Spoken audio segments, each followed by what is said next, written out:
Саламатсыздарбы достор, манайыңыздар кандай? Денсаулыктарыңыздар жакшыбы? Сиздерге сабактар бардыгы түшүнүктүү жана жагымдуу болуп жатат деген ишеничтемин. Андай эмесе, бүгүн сиздер менен бул жалпы республикалык тестирлөөнүн 3 бөлүмү кыргыз тилинин грамматикасы бөлүмү боюнча жаңы теманы өтмөкчүбүз. Буга чейин кыргыз тилинин грамматикасында лексика, лексикология, морфология, алардын бөлүнүштөрү, ичиндеги синонимдер, антонимдер, сөз түркүмдөр бардыгына токтолуп бирдей карап өткөнбүз. Буга чейин сиздер менен сөз түркүмдөрүнүн ичинен зататочту, снаточту, санаточту өтө алдык. Ал эми бүгүн сиздер менен жаңы тема, бул сөз түркүмдөрүнүн бири катары ат атоочту өтмөкчүбүз.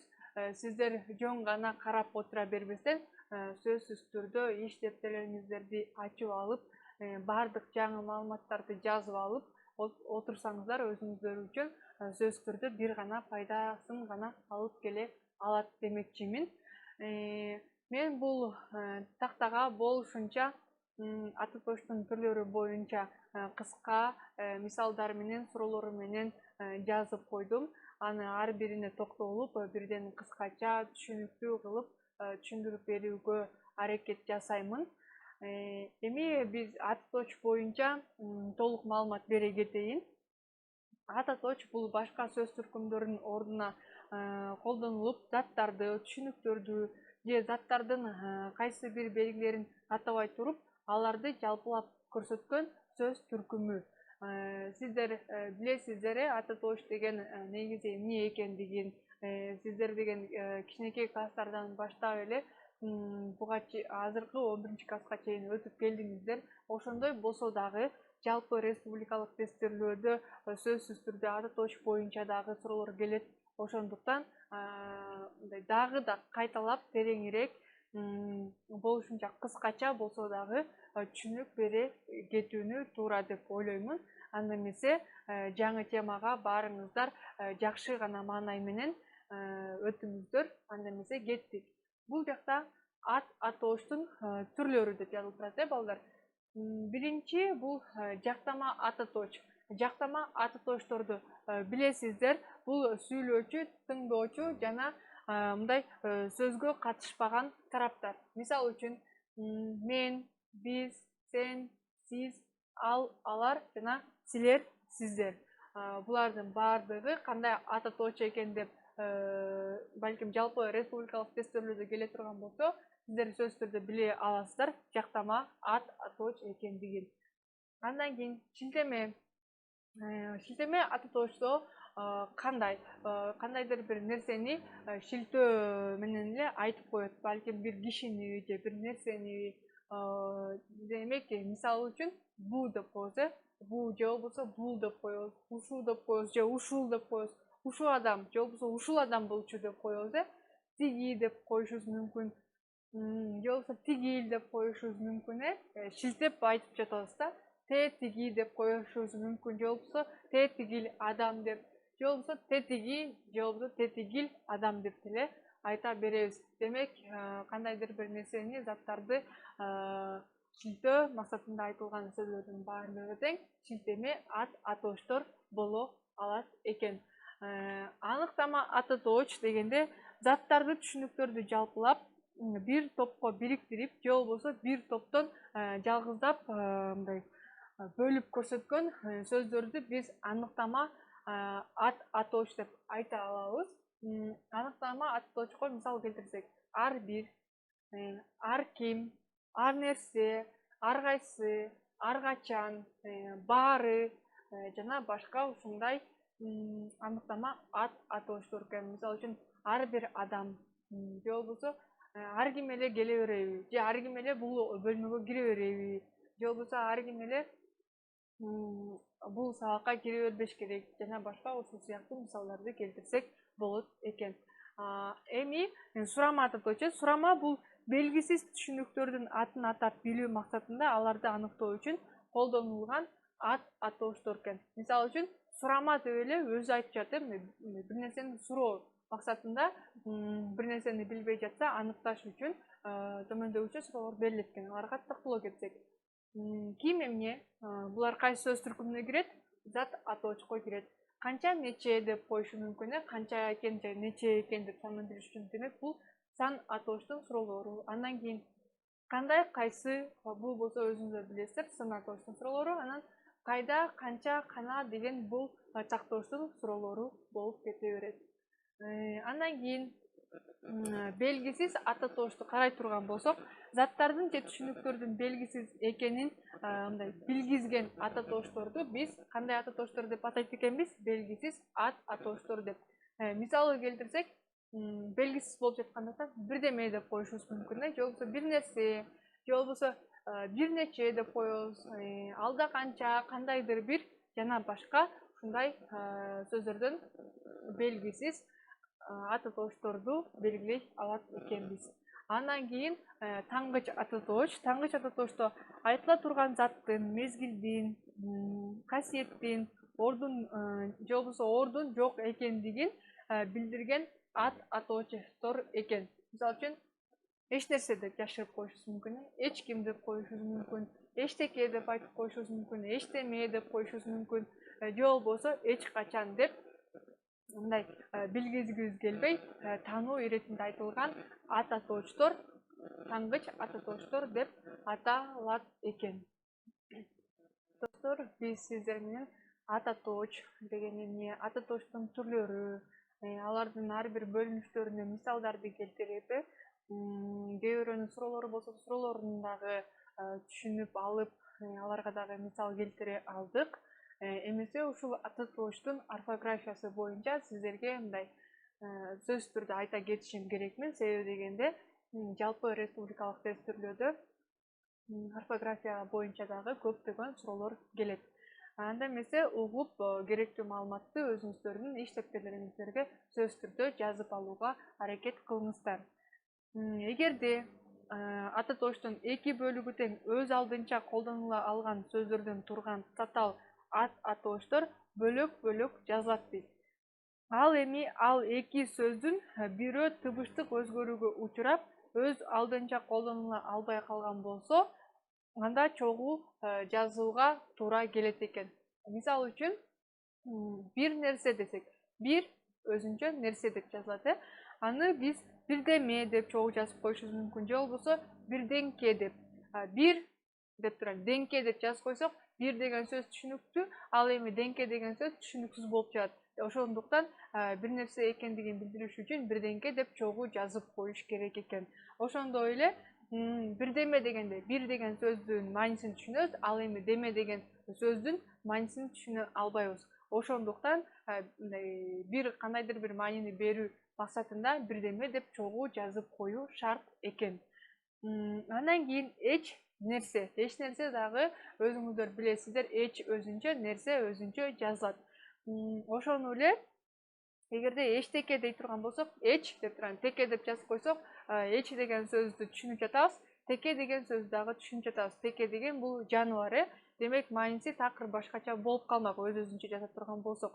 Ошондуктан эчтеке деп чогуу биргеликте жазсак, ошондо гана туура болот экен. Ошондой эле эчтеме деген сөздү ала турган болсок, эч анан теме деп өз-өзүнчө бөлүп жаза турган болсок, эч деген сөз кандайдыр бир маанини билгизип, бирок теме деген сөз маанисиз сөз болуп калмак. Ошондуктан эч нерсе экендигин билдирүү максатында эчтеме деген сөздөрдү чогуу бириктирип жазып койсок, бул туура боло алат экен. Достор, андан ары сиздер менен ат атоочтун ат атооч боюнча жалпы республикалык тестирлөөдө келе турчу тесттерди иштеп көрсөк. Аны эмесе мисалдарды сөзсүз түрдө дептерлериңиздерге жазып, жоопторун өзүңүздөр өз алдынча болсо дагы жазып, ойлонуп көрүп, белгилеп көрсөңүздөр жакшы болот. Биринчи мында кайсы варианттагы бир деген сөз белгисиздикти туюндуруп турат дейт.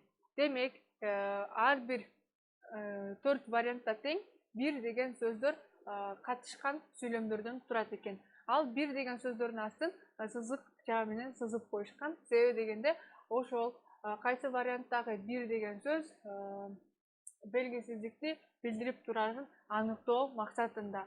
Андай эмесе кеттик. А. Сынактын бир гана суроосуна жооп бере алдым дейт. Сынактын бир гана суроосуна жооп бере алдым дейт. Бул жакта бир деген сөз белгисиздикти түшүндүрдүбү? Албетте жок. Белгисиздикти түшүндүргөн сөз боло алган жок. Бир тескерисинче билдирип жатат. Мисалы үчүн 10 суроо келсе, сынак деген экзамен билесиздер, сынакта 10 суроо келе турган болсо, ошонун бир суроосуна дагы жооп бере, бир эле суроосуна жооп бере алдым деп, ошол 10 суроонун бирөөсүнө эле так жооп бердим деп айтып жатат. Ал демек тескерисинче белгисиздик эмес, белгилүү бир санын көрсөтүп жатат. Ошондуктан А варианты туура эмес жооп катары карасак болот экен. Б. Айзада менен Алтынай бир мектепте окушат дейт. Достор, мында да карасаңыздар, Айзада менен Алтынай бир мектепте чогуу окушат деген маанидеги сүйлөм болуп жатат. Демек, бир мектепте бул бир эле мектептин ичинде экөө тең окуйт деген маанини билдирип жатат. Демек, бул белгисиз болгон жок, тескерисинче бизге белгилеп көрсөтүп берип турат. Ошондуктан Б вариантындагы биз туура эмес жооп катары алат экенбиз. В. Сыртта сени бир адам издеп жүрөт. Мында байкасаңыздар, достор, сыртта сени бир адам издеп жүрөт. Кайсы адам? Ал ким болду экен деген суроолор келиши мүмкүн. Демек, бул сиздер үчүн кайсы адам экендиги такыр белгисиз болуп жатат да. Ошондуктан бул сүйлөмдө бир деген сөз адам менен байланышта болуп турат дагы, сени бир адам издеп жүрөт, бул белгисиз адам болуп жатат. Демек, бул сүйлөмдөгү бир деген сөзү белгисиз сөз катары берилген экен. Ошондуктан биз В вариантын азырынча туура деп белгилеп кое турабыз. Бирок сөз түрдө эле уже биз чечим чыгарып, В варианты туура деп туруп белгилеп койсок, сөз түрдө биз шашкандык жана адашкандык болобуз. Себеби дегенде, алдыда бизде Г варианты дагы бар. Г вариантын дагы карап көрөлүк. Балким Г варианты андан дагы туурарак келиши мүмкүн. Г. Бөлүнбөй баарыбыз тең бир иштесек, ийгиликке жетебиз дейт. Мында, достор, бөлүнбөй деп атат, биз баарыбыз тең бир бүтпөгөн иш турат. Ошол ишти биргеликте бир убакта баштап туруп бүтүрүп салсак, анда тез бүтөт деген ойду айтып жатат. Демек, бир иштесек дейт, бул жакта бир деген сөз кандайдыр бир белгисиз маанини бере алган жок. Тескерисинче, бир иштесек деп мындай белгилүү эле маанини берип жатат. Ошондуктан Г варианты дагы бизде туура эмес жооп катары каралды. Өзүңүздөр байкасаңыздар, бизде 3 туура эмес жооп, ал эми бир туура жооп болгондуктан ишеничтүү түрдө Г вариантын туура жооп катары эсептеп тегеректеп койсок болот экен. Мынакей, сыртта сени бир адам издеп жүрөт. Кайсы адам болуп экен? Чындыгында белгисиз болуп жатат. Ушундай, достор, жалпы республикалык тестөөлөрдө ата тоочу боюнча дагы ушундай суроолор келип калышы толук ыктымал. Эми экинчи суроого өтсөк, кайсы вариантта орфографиялык ката бар дейт. Демек, достор, ата тоочтордун орфографиясы деген пунктта өзүнчө мен сиздерге мындай түшүнүк бере алган болчумун. Демек, ошол түшүнүктөрдү эсиңиздерге салыңыздар дагы. Бул жактан туура жоопту табууга мага жардам бериңиздер. Анда эмесе биргеликте кеттик. Ошондон бери эле ойлоно бересиң да дейт. Ошондон бери эле ойлоно бересиң да деп күчтүү сезим менен айтып жатат. Себеби дегенде, акырында элеп белгисиз турат. Ошондон бери эле ойлоно бересиң да. Мында өзүңүздөр байкасаңыздар, эч бир орфографиялык ката көрүнгөн жок. Бардыгы эле туура болуп жатат. Андан кийин Б вариантын карай турган болсок, бардык күчүмдү жумшасам да бул чокуга чыга албайм го дейт. Мында бардык күчүмдү жумшасам да бүтүрүп турат, бул чогууга чыга албайм го деп го деген мүчө дагы өзүнчө жазылып турат. Демек, мында дагы мен эч кандай орфографиялык катаны көрө алган жокмун. Сиздер да көрө алган жоксуздар деген ойдомун. Себеби дегенде бул сүйлөм аябай туура жазылган экен. Бны карасак, ар ким келип тоскоолдук жаратып жатат дейт. Ар ким келип тоскоолдук жаратып жатат. Демек кандайдыр бир иш чара болуп жатса, же болбосо сабак учурунда ар ким эле келип эшикти ача берип тоскоолдук кылып жатат деген ойду бериптир бул сүйлөмдө. Демек мен бул сүйлөмдө дагы эч кандай орфографиялык катаны көрө алган жокмун. Демек бул дагы туура сүйлөм экен. Бирок биз катасын табыш керек болуп жаткандыктан АБВ варианттары туура эмес жооп катары берилди. Эми акыркы вариантыбыз Г вариантын карап көрсөк. Коркпо, эчтеме болбойт. Мынакей коркпо деп туруп эчтеме болбойт. Бул жакта байкасаңыздар, коркпо дегенден кийин өтүр берилип жатат, анткени каратма сөз.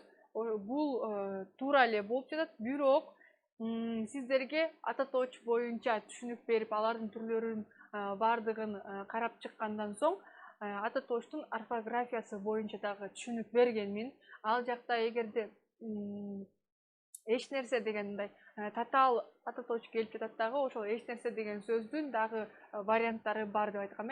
Эчтеме же болбосо эчдеме деген сыяктуу. Ошол учурда мисалы үчүн эчтеме деген сөздү могул жактан карасаңар, мынакей орфографиялык ката ушул жакта кетип жатат. Эчтеме, эч деген сөз түшүнүктүү болуп жатат, эч, а теме деген сөз такыр түшүнүксүз. Ошондуктан бул эчтеме деген сөздү, бирок эгерде биз чогуу жазылганын окуй турган болсок, эч нерсе деген маанини берип жатканын көрө алабыз. Ошондуктан мынакей достор, так ушундай суроолор жалпы республикалык тестирлөөдө кездешет, сөзсүз түрдө кездешет. Ошондуктан сиздер ушундай кандайдыр бир, кандай айтсам сиздерге, мелочный деп коет го, ушундай дагы каталарга дагы сөзсүз түрдө көңүл бурушуңуздар керек. Себеби дегенде сизге эң негизгиси кайсы вариантта орфографиялык ката бар деп сурап жатат. Ошондуктан сиздер орфографиялык катаны сөзсүз түрдө карашыңыздар керек. Бул жакта эчтеме деген сөздү өз-өзүнчө жазып коюптур. Бул дагы көрүнүп туруп ката деп эсептей алам. Себеби дегенде кээ бир учурда мисалы үчүн бул жакта бардык күчүмдү жумшасам да дегенден кийин бүтүр жок болуп калып, бул чокуга чыга албайм го дей турган болсо, ушул жооп туура болуп калмак. Себеби дегенде бүтүр дагы билесиздер орфографиялык катага кирет. Мынакей достор, демек бизде 3 туура эмес жооп, ал эми 1 туура жооп болгондуктан Г вариантын туура жооп катары ишеничтүү түрдө белгилей берсек болот экен. Достор, сиздерге жалпы республикалык тестирлөөдө ушундай гана суроолор келет, тесттик тапшырмалар келет. Алган билимиңиздерди сөзсүз түрдө пайдаланып, эске түшүрүп, болушунча аракет жасап, туура варианттарды белгилөөгө чакырамын. Анда эмесе баарыңыздарга ийгилик. Достор, ушул ата точ боюнча мисалдарыбызды андан ары улай берсек. 3-чү суроо. Кайсы вариантта орфографиялык ката бар дейт. Демек, биз бул 4 вариантта 3 варианттын сүйлөмдөрү туура жазылган, ал эми бир гана вариантында туура эмес орфографиялык жактан ката кеткен. Ошол биз орфографиялык жактан ката кеткен сүйлөмдү табуу эң негизги бизге жумуш катары, милдет катары берилип жатат. Анда эмесе ар бир сүйлөмдү окуп көрөлүк, анан гана ар бирине токтолуп, анан жыйынтыгын чыгарып, туура жоопту белгилей кетелик. Сиздерге айтканын биздерге деле түшүндүрүп берсин дейт. Муну бышыраардан мурун абдан майда туурап алыш керек дейт. Ар кайсынын башын сүйлөй бербечи. Кай бир адамдарды эч түшүнбөйм дейт. Мында байкасаңыздар, 4 сүйлөмдү тең мындай аябай маани берип карабаганда бардыгы эле туура жоопторду эле сезип жатат. Анда эмесе Г варианттан өтө жогору карай кетсек. Кай бир адамдарды эч түшүнбөйм дейт. Мында кай бир адамдарды эч түшүнбөйм. Сиздер ойлоп калышыңыздар мүмкүн. Буга чейинки мисалда эчтеме деген сөз эки башка жазылып калгандыктан бул орфографиялык жактан ката болуп эсептелинип, биз ошол туура жооп катары белгилеген болчубуз. Бирок бул жерде эч деген мындай бир маанини берип жатат дагы, түшүнбөйм деген сөз дагы өзү бир маанини берип жатат. Демек эч түшүнбөйм деген сөздү чогуу жазып койсок, тескерисинче ката болуп чыкмак. Демек кай бир адамдарды эч түшүнбөйм деген сүйлөмдө бир дагы жагынан ката жок экен. Демек орфографиялык ката бар деп эсептей албайбыз. Ошондуктан Г варианты туура эмес жооп экен. Бны карасак, ар кайсынын башын сүйлөй бербечи дейт. Күчтүү дем менен айтып жатат, себеби дегенде акырында илеп белги коюлган экен. Ар кайсынын башын сүйлөй бербечи деп. Билесиздер, кээ бир адамдар бар эмеспи? Ар кайсынын эле башын сүйлөй берет, же анын жыйынтыгы жок, же аягы жок, же ортосу жок дегендей ошондой адамдарды айтып жатат. Бирок мында ар кайсынын башын сүйлөй бербечи дегенде эч бир орфографиялык ката жок экен. Демек бул вариант дагы туура эмес жооп боло алды. Бны карасак, муну бышырардан мурун абдан майда туурап алыш керек дейт. Мында деле орфографиялык катаны мен байкаган жокмун, себеби дегенде муну бышырардан мурун абдан майда туурап алыш керек. Чындыгында бир нерсени бышыраардын алдында сөзсүз түрдө өзүнүн мындай кандайдыр бир тагыраак айтканда эрежелери бар. Ар бир нерсенин тамак бышыруунукудагы, тамак бышырууда дагы тамактын көптөгөн түрлөрү бар. Ар бир түрлөрүнө дагы көңүл буруп, мисалы үчүн биринчи пиязды кошсок, андан кийин сабизди кошсок, андан кийин эмнени кошобуз, ар биринин өзүнчө эрежелери бар. Демек бул жактан менимче туп-туура эле сүйлөм турат. Ошондуктан орфографиялык ката табылган жокпуз деп Б вариантындагы туура эмес жооп катары белгилей туралык. Ага өтсөк, сиздерге айтканын биздерге деле түшүндүрүп берсин дейт. Достор, билесиздер, ата добуштордо бул биз жана биздер деген сөздөр жок. Биз деген бар, а биздер деген жок. Демек бул жакта орфографиялык ката биздерге дейт. Эгерде сиздерге болсо, балким туура болуп калмак, анткени сиздер деген сөз бар, бирок биздер деген сөз жок.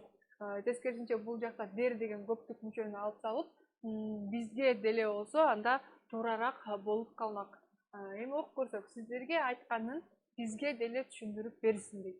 Ошондо туура болмок. Бирок сиздерге айтканын биздерге деле түшүндүрүп берсин десе, бул өтө эле мындай орфографиялык жактан кеткен ката катары эсептей алабыз. Себеби дегенде сиздер билесиздер, кичинекей кезиңиздерден баштап эле биздер деген сөз кыргыз тилинде такыр кездешпеген. Демек орфографиялык катаны биз биздер деген сөздөн таптык. Демек А варианты туура жооп экен. Себеби дегенде бизде 3 туура эмес жооп, 1 туура жооп чыкты. Ошондуктан биз мындай жаңылган жокпуз деп туруп ишеничтүү түрдө А вариантын белгилеп кийинкиге өтө берсек болот экен. Мынакей достор, ушундай сиздерге жалпы республикалык тестөөлөрдө суроолор келет, ушундай үлгүдөгү. Сиздерге эң негизгиси мындай кылдаттык менен, көрөгөчтүк менен, мындай мааниси жагын туура түшүнүү менен гана туура жоопту таба аласыздар. Жана дагы эң негизгиси буга чейинки алып келе жаткан билимиңиздер сөзсүз түрдө ушул тест учурунда пайдасын гана тийгизе алат. Достор, дагы сөз түркүмдөрүнүн бири болгон биз сиздер менен этишти өтмөкчүбүз. Этишти билесиздер, негизи эле кандайдыр бир заттын кыймыл аракетин, ал абалын жана акыл ойду аракеттерди билдирген сөз түркүмү. Бул эмне кылды, эмне кылып жатат деген жана башка суроолорго жооп берет. Этиштин бул жакта мен түрлөрүн жаза кеттим. Мында сөздүн биринчи этиштин негизги биз сиздер менен 3 түрүн карайбыз. Ал 3 түрү сөзсүз түрдө өз ичинен бөлүктөргө бөлүнөт. Ал бөлүктөрүнө дагы өз алдынча токтолуп, мисалдарды келтирип кетебиз. Биринчи анда достор, мен дагы айта кетерим, сөзсүз түрдө иштептелериңиздерге жазып аракет кылыңыздар. Себеби дегенде сиздерге аябай керектүү маалыматтар болушу мүмкүн. Болушу мүмкүн эмес, болот деген ишеничте айта алам. Биринчи бул сөздүн составына карай бөлүнөт экен, этистин түрү. Ал жөнөкөй жана татаал болуп эки топтон турат. Жөнөкөйгө мисалы үчүн кел, теп, кет, отур, тур, же болбосо укта, жат, эс ал эмес жана башка ушундай жөнөкөй этиштер дагы боло алат экен. Булар сөздүн составына жараша. Демек, жөнөкөй этиштер булар бир гана сөздөрдөн турган этиштер боло алат экен. Экинчиси бул татаал этиш. Бунда негизги жана көмөкчү этиштердин жардамы аркасында жасалат экен. Мисалы үчүн отуруп тур деп турган болсок, мен эшикке чыгып келе калайын, сен отуруп тур деп койсок, отуруп деген бул деген негизгиси болуп жатат дагы, ал эми тур деген бул көмөкчү этиш болуп жатат. Андан кийин байкап тур дей турган болсок, же болбосо жата тур, дагы күтө тур жана башка ушул сыяктуу эки сөздөн турган этиштер татаал этиштер боло алат экен. Булар сөздүн составына карай бөлүнүшү болуп өттү. Андан кийинкиси экинчиси бул морфологиялык түзүлүшүнө карай дагы эки топко бөлүнөт. Бул тубаса жана туунду болуп, тубасада мисалы үчүн өт, ич, же, укта жана башка ушундай мисалдарды келтирсек болот экен. Ал эми тубасада эң негизгиси жөн гана этиштерден, уңгулардан турат, мүчөсүз этиштер. Ал эми туунду этиштер болсо, бул сөзсүз түрдө бир этишке кандайдыр бир мүчөлөрдүн улануусунун жардамы аркасында жасалат экен. Кандай мүчөлөр уланганда туунду этиштер деп атай алат экенбиз. Ла, лан, лаш, а, сы, сын жана башка ушундай мүчөлөр улангандан кийин этиш сөздөргө, демек ал сөздөр туунду этиш деп аталат экен. Мисалы үчүн ла деген мүчөгө сүйлө дей турган болсок, ла, лө деген вариантта колдонулду. Сүйлө, сырда, ырда, дагы жардамдаш, жаса, же болбосо дагы жана башка ушундай сыяктуу туунду этиштерди бул жактагы жазылган мүчөлөрдүн жардамы аркасында жасай алат экенбиз. Эми бул экинчи морфологиялык түзүлүшүнө карай бөлүнүшүн карап өттүк. Сиздерге болушунча кыскача жана түшүнүктүү кылып түшүндүрүп берүүгө аракет жасап жатамын. Эми үчүнчүсүн карасак, объектиге карата болгон карым катышы боюнча дагы бөлүнөт экен. Алар дагы өз ичинен эки топко өтмө жана өтпөс болуп бөлүнөт экен. Мында өтмө дегенде затка тике багытталган этиштер, демек тике. Ал эми өтпөстө болсо затка тике түрдө да, кыйыр түрдө дагы багытталган этиш сөздөр болуп чыгат экен. Мисалы үчүн өтмөдө оку дейт. Мисалы үчүн кандайдыр бир нерсеге багытталып айтылып жатат, оку. Демек эмнени оку? Китепти оку, же болбосо газетаны оку, же болбосо журналды оку, же болбосо жазылган бир нерсени оку жана башка. Ошондой эле сой десе, бир нерсеге конкреттүү түрдө айтылып жатат. Мисалы үчүн койду сой, уйду сой, жылкыны сой, тоокту сой жана башка ушул сыяктуу болуп бир нерсеге багытталып айтылган этиш сөздөр өтмө, объектиге карата өтмө карым катышы деп аталат экен. Андан кийин дагы ач дей турган болсок, мисалы үчүн эшикти ач, калганы ач, терезени ач, же болбосо машинанын эшигин ач, бөлмөнүн эшигин ач, же болбосо купуну ач жана башка ушул сыяктуу болуп кандайдыр бир нерсеге багытталып айтылган этиштер боло алат экен. Эми өтпөс маанидегине карай турган болсок, мисалы үчүн отур, тур, чурка, укта дейт. Мында кыйыр дагы, анан түз дагы багытта айтыла берет экен. Отур десе биз балким столго отурабыз, балким жерге отурабыз, же болбосо жана башкаларга. Тур десе деле, мисалы үчүн түз тур деши мүмкүн, же болбосо каалагандай тура бер, же жөн эле отурсаң тур деп дагы кайрылышы мүмкүн. Андан кийин чурка Чурка дегенде билесиздер сөзсүз түрдө чуркоонун дагы чуркоо негизи өзү эле бир нерсени түшүндүрөт, балким жайыраак чурка же болбосо тезирээк чурка деп айтышым мүмкүн. Ошондой эле укта, укта песал же болбосо сөзсүз түрдө укта, бул азыр укта деп дагы колдоно беребиз. Ушундай достор, этиштеми биз сиздер менен 3 түрүн карадык. 3 түрү тең өз ичинен 2 топторго бөлүнөт экендигин да биле алдык. Буга чейин билсеңиздер дагы кошумча маалыматтарды ала алдыңыздар деген ишеничтемин. Себеби дегенде сөз түркүмдөрү билесиздер мектеп программасында дагы аябай көп берилген. Андан кийин этиштин билесиздер чактары болот. Этиштин биз деген 3 чагын билебиз. Учур чак, өткөн чак, анан келер чак.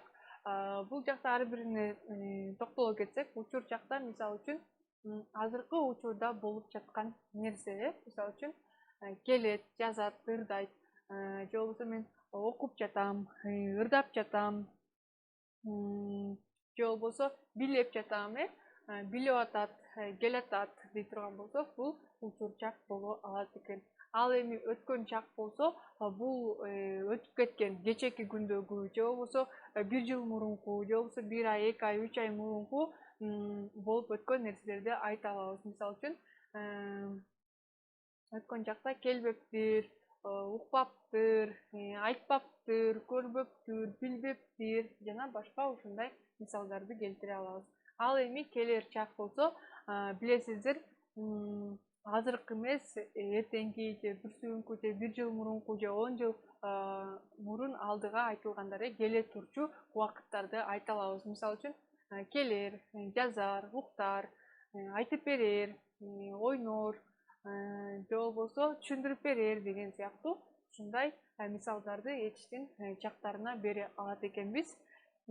Достор, сөзсүз түрдө жалпы республикалык тестирлөөдө бул этиштин түрлөрү жана чактары боюнча дагы көптөгөн суроолор кездешип калышы толук ыктымал. Ошондуктан ай мен муну билемин, муну мен канчанчы класстан бери өтүп келе жатамын деп көңүл бурбай коюу бул сөзсүз түрдө катачылык болуп эсептелинет. Сөзсүз түрдө сиздерге кыргыз тилинин грамматикасы боюнча суроолор келип жаткандыктан, сиздер буга чейинки алган билимиңиздерди сиздердин текшерүү максатында жашоо турмушунда колдоно, канчалык деңгээлде колдоно турганыңыздарды текшерүү иретинде берилет. Ошондуктан сөзсүз түрдө кыргыз тилинин грамматикасын сиздер 5 деген баага билишиңиздер шарт экен. Ошондо гана жакшы жыйынтыкка келип, жакшы балдарга жетише аласыздар деген ишеничтемин.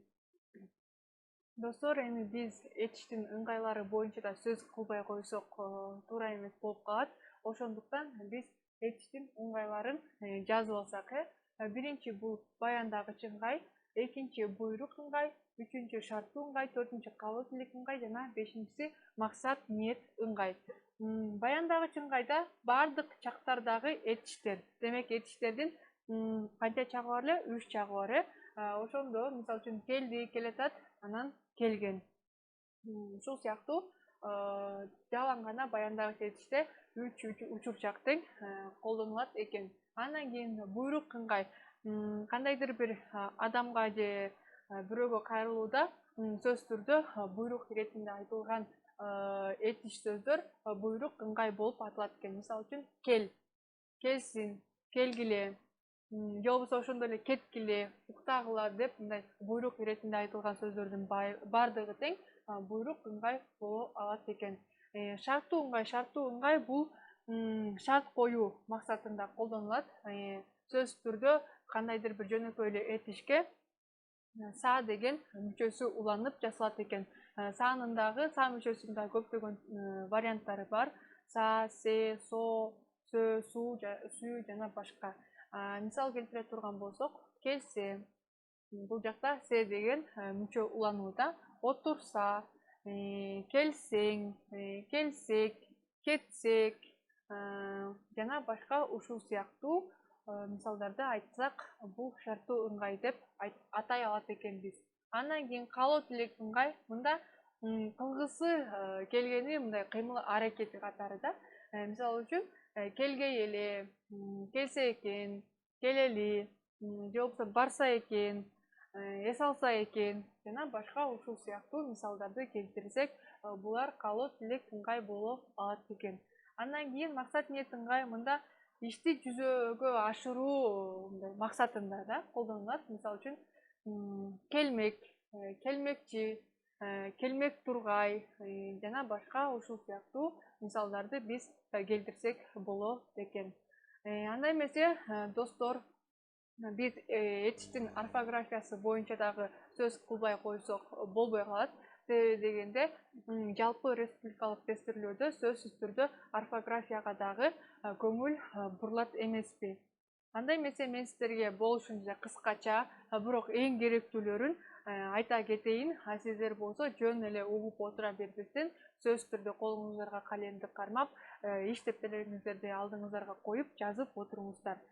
Биринчи, этишке уланган мын мүчөсүн кыскартып жазууга болот дейт. Мисалы үчүн каалаймын дегенди каалайм деп койсок болот, келемин дегенди дагы келем деп койсок болот. Уктаймын дегенди дагы уктайм деп жазып койсок болот экен. Мисалы үчүн орфографиялык катаны тапчы деген суроо келе турган болсо, ал жакта каалаймын деген сөздүн ордуна каалайм деген сөз турса, демек ал орфографиялык ката болуп эсептелинбейт экен. Ошондуктан ушуларга дагы сөз түрдө көңүлүңүздөрдү бурушуңуздар керек. Экинчи, үндүү менен бүткөн этишке ар мүчөсү уланганда созулуп жазылат. Ал эми үнсүз менен бүткөн этишке ар уланса созулбай жазылат. Мисалы үчүн иште дегенде акыркы тамгасы бул кандай болуп атат?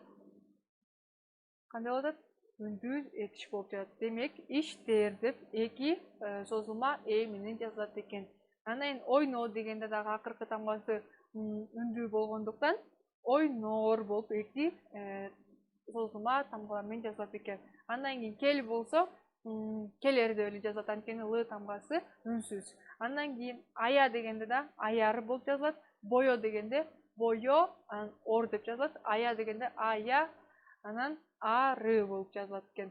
Бирок жана и тыбыштары эч качан созулуп жазылбагандыктан, алгандан аталган тыбыштар менен аяктаган этиштерге ар мүчөсү уланганда созулбай жазылат экен. Демек, менен и тамгалары менен аяктаган этиш сөздөргө биз ар деген мүчөнү улай турган болсок, созулма тамгалар менен эмес, кыска тамгалар менен жазат экенбиз. Ушуну дагы эсиңиздерге түйүп алыңыздар.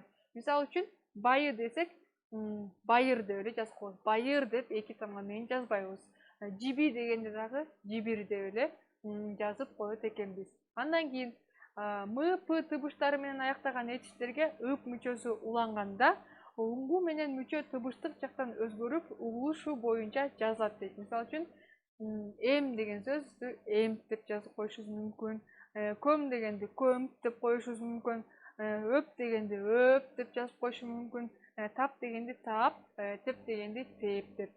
Андан кийин бара жатат, келе жатат деген туюнтмалар кыскарып жазылышы мүмкүн. Мисалы үчүн бара жатат дегенди бара жатат деп койсок болот. Келе жатат дегенди келатат деп жазып койсок болот экен. Андан кийин айрым татаал этиштер толук түрүндө да, кыскартылган түрүндө да жазылышы мүмкүн дейт. Мисалы үчүн алып бар деген сөздү эле алып бар деп да жазып койсок, бул дагы орфографиялык жактан ката болуп эсептелинбейт экен. Алып кел дегенди дагы ап кел деп койсок болот. Алып бер дегенди дагы алып бер деп жазып койсок, бул дагы ката болуп эсептелинбейт. Аягы ый тыбышы менен бүткөн этиштерге үндүү менен башталган же үндүү тыбыштан турган а, е мүчөсү уланганда этиштер йоттошуп, е, yo, ю, я тамгалары аркылуу гана берилет дейт. Мисалы үчүн ки дегенди ки эт деп жазбайбыз, киет деп жазып коебуз. Чи дегенди чи эт деп жазбайбыз, чи эт деп жазып коебуз. Кеңей дегенди дагы кеңейет деп йоттошкон тамгалардын жардамы аркасында жазат экенбиз. Ал эми киет, чиет, кеңейтет же киет деп жазып коюп турган болсок, бул орфографиялык жактан ката болуп эсептелинип калат. Андан кийин я же yo менен бүткөн этиштерге о мүчөсү уланганда yo болуп жазылбастан yo o болот. Мисалы үчүн ая дегенде а, yo, o болуп жазылат. Yo болсо бое дегенде дагы бо, йо, о болуп жазылат дагы. Тая дегенде дагы та, йо, о болуп жазылат. Ушундай достор орфографиялык каталар боюнча дагы көптөгөн маалыматтар бар экен. Андан кийин о жана у тубуштарынан кийин келген ый менен бүткөн этиштерге у мүчөсү уланса, алардын айкалышы ю түрүндө эмес, ю у түрүндө жазылат. Мисалы үчүн кой дегенди кой ю, кой у деп жазып койбойбуз, ко ю у деп жазабыз. Сой дегенди дагы со ю у деп, сой у эмес, сою деп жазылат экен. Ушундай достор этиштин дагы орфографиясы боюнча сиздерге маалымат бере кеттим. Бул маалыматтарды сөз түрдө эсиңиздерге сактап калыңыздар, сөз түрдө дефтерлериңиздерге жазып алыңыздар. Себеби дегенде жалпы республикалык тестөөлөрдө сөз түрдө сиздерге бир гана пайдасын бере алат. Достор, биз сиздер менен этиш боюнча жалпы жонунан карап өттүк, алардын түрлөрүн, ыңгайларын, чактарын жана башка мисалдарды дагы келтире алдык.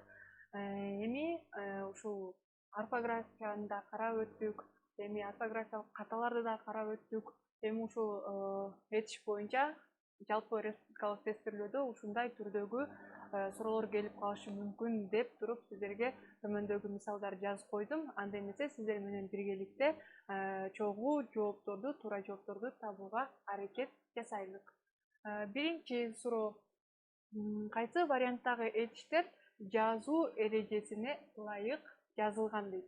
Демек, биз бул 4 варианттагы сөздөрдү карап көрөбүз дагы, ал жактан этиштер, жалаң гана этиш сөздөр жазылыптыр дагы, ошолордун жазуу эрежесине ылайык туура жазылганын биз тапсак туура болот экен.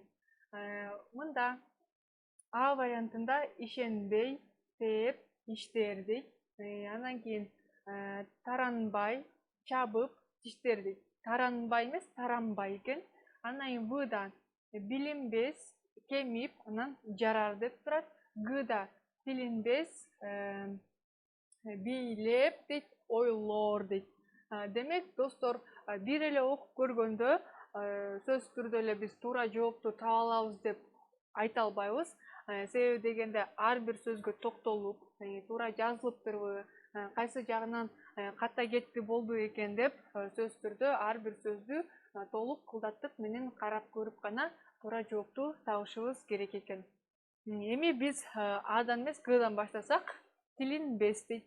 Тилинбес деген кыргыз тилинде сөз бар. Бул туура эле сөз экен. Андан кийин бийлеп дейт. Мында бийлеп деп эле айтылат. Мисалы үчүн ал бийлеп жатат деп айтпайбыз, ал бийлеп жатат деп эле коебуз.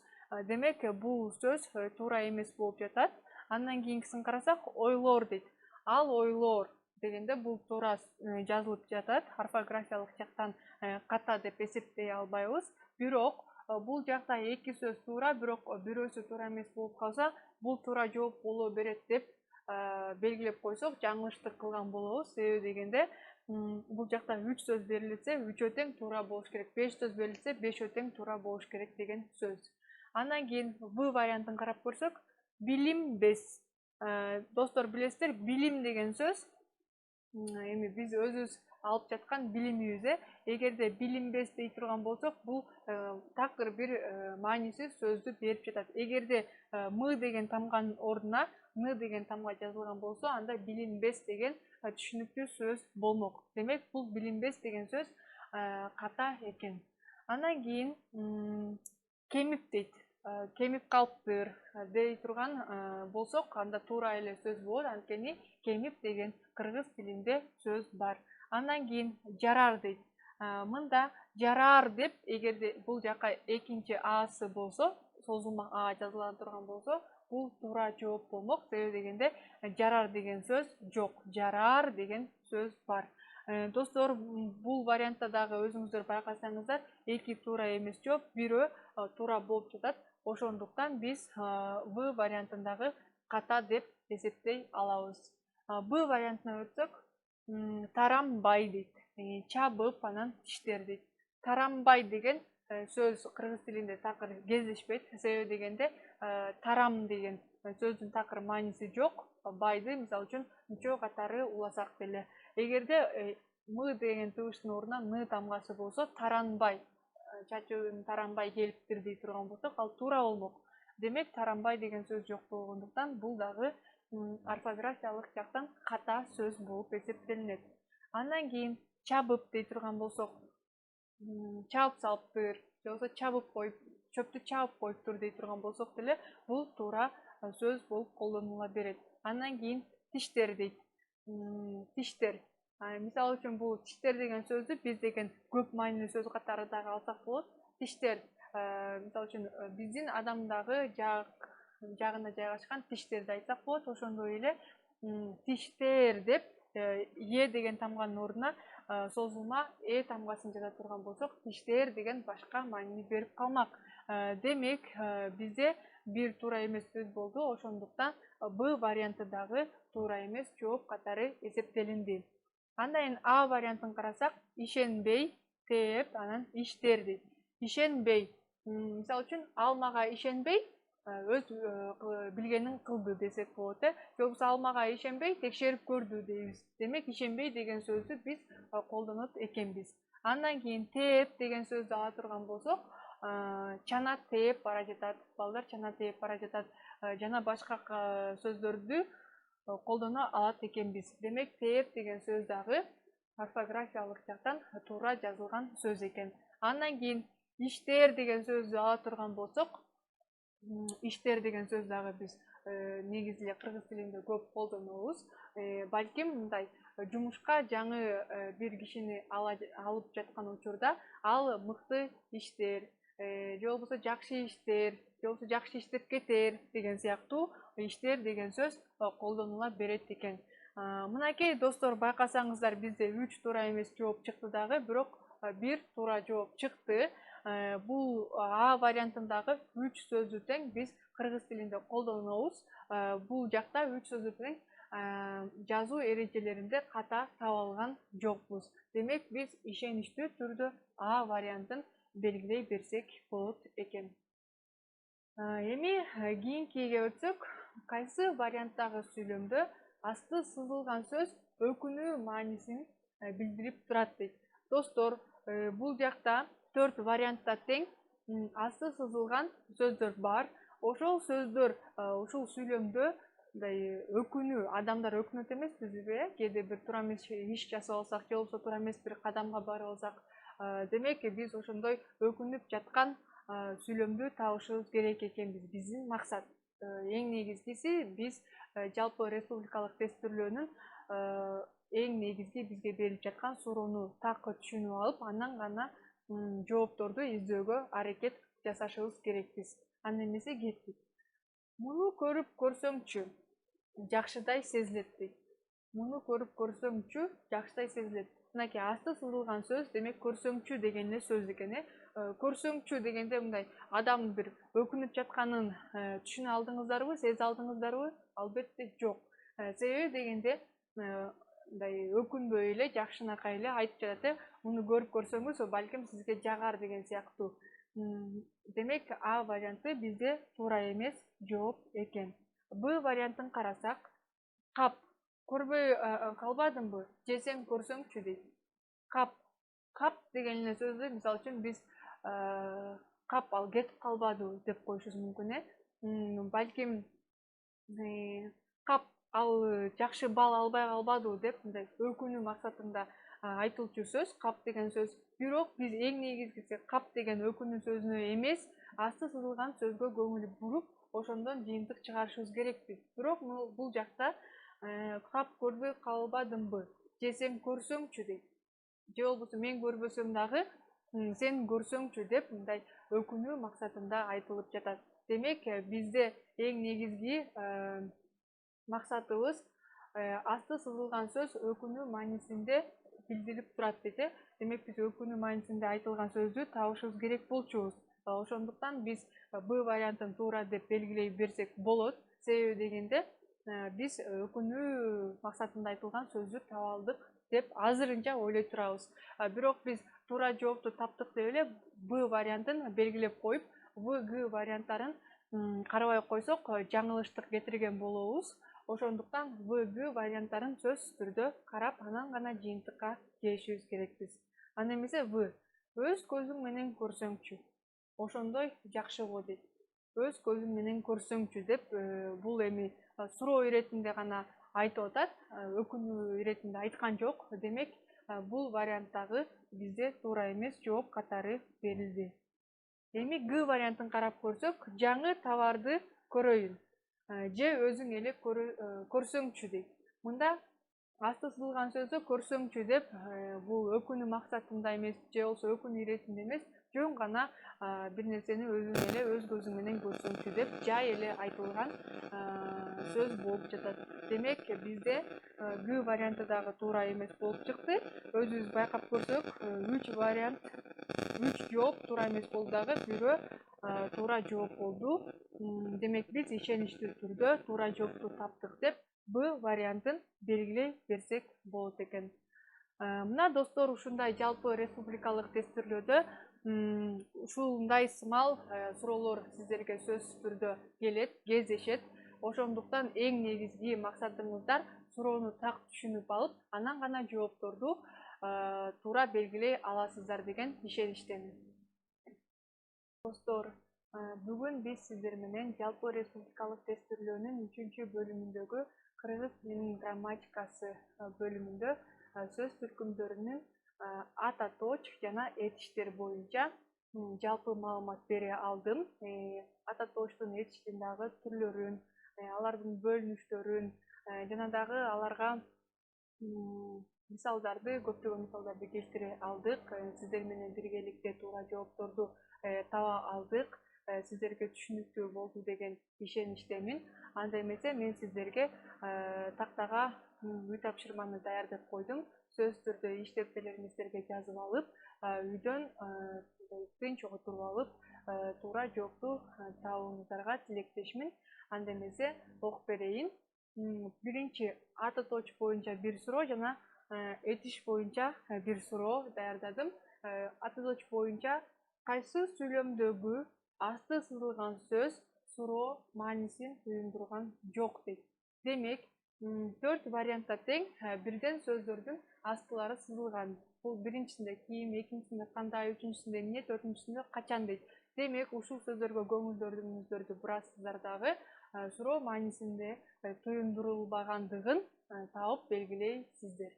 Эми этиш боюнча кандай тапшырма? Мында кайсы варианттагы асты сызылган сөз кыймыл аракеттин болуп өткөндүгүн билдирди дейт. Демек, сиздер этиштин 3 чагын билесиздер. Биринчиси келер чак, өткөн чак жана учур чак. Демек, сиздер ошо кыймыл аракеттин өткөндүгүн билдирди дейт. Демек, өткөн чакка аябай басым жасап, өткөн чакты эстеп, анан гана туура жоопту таба аласыздар. Бул жакта дагы асты сызылган ар бир вариантта тең эле деген сөздөр экен. Мен ишенип жатамын, сиздер этиштин чактарын аябай жакшы билесиздер. Демек, оңой эле жоопту туура таба аласыздар. Ушуну менен достор, бүгүнкү биздин жаңы темабыз соңуна келип жетти. Анда эмесе баарыңыздарга бир гана ийгилик каалаймын. Туура максаттарды коюп, ошол максаттарга жетишиңиздерге тилектешмин. Ден соолукта болуңуздар, сак саламатта калыңыздар.